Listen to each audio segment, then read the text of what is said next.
Some people are now suggesting this could be a part of the Home Secretary's grand plan to get the sack and launch her Tory leadership bid. Well, let's bring in now the Sun's political correspondent, Noa Hoffman, joining me in the studio.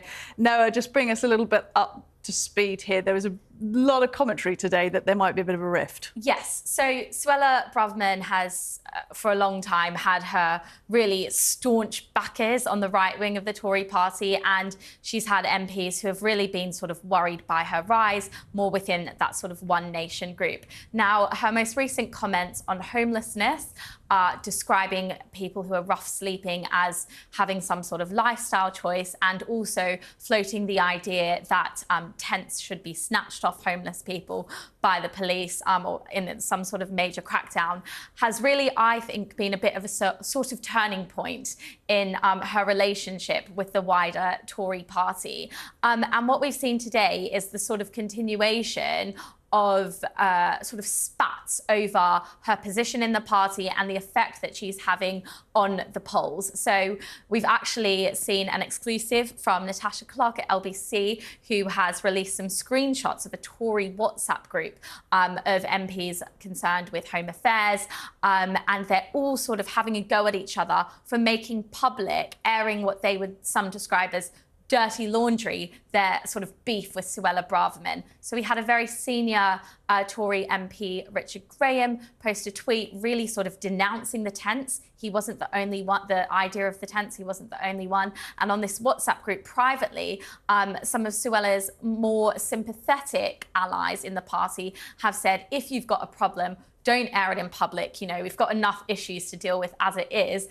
Let's stay unified, at least to the public, and let's keep all this fighting between us. Yeah, certainly the fighting doesn't help that sort of image of unity from afar, if there is one. Look, in terms of being the Home Secretary, it's never a job for popularity purposes. You've got to do some very tough things, make some tough decisions. But in terms of the rhetoric that Suella Braverman has deployed, especially in the last week, not only with the homelessness, but the hate march, you know, she's coming under a lot of fire for that as well. Do you think it's too much to say it's making Sunak uncomfortable?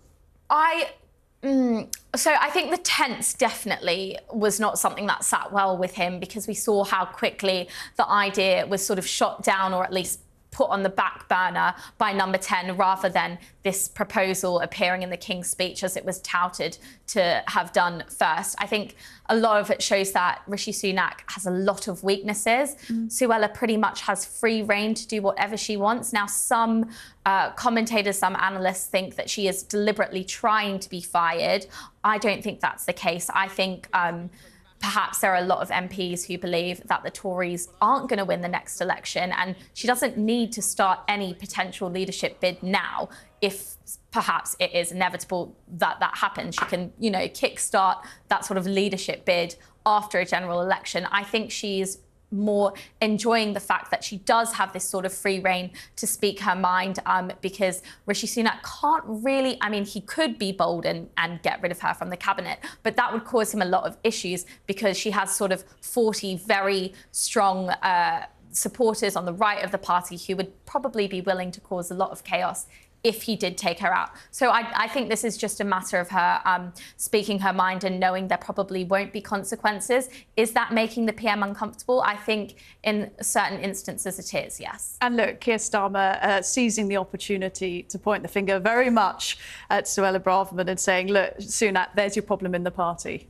Yeah, and this was, it's interesting seeing this all coming from Labour, because obviously it wasn't so long ago that all of the infighting was around Jeremy Corbyn and his supporters, and then at the sort of Blairite wing of the party. But yes, Labour is obviously making the most of this. It's a great political opportunity for them. And, you know, we're really coming close to a general election within 12 months or less. And it's all, you know, nobody's safe, no issue is safe. Any sort of issue that either party sees, any sort of in where they can launch those political attacks, nothing's off the table, they're going to do it. And Suella Braverman to Labour is a great route in, because she is so divisive, not just within the public, but within her own party as well.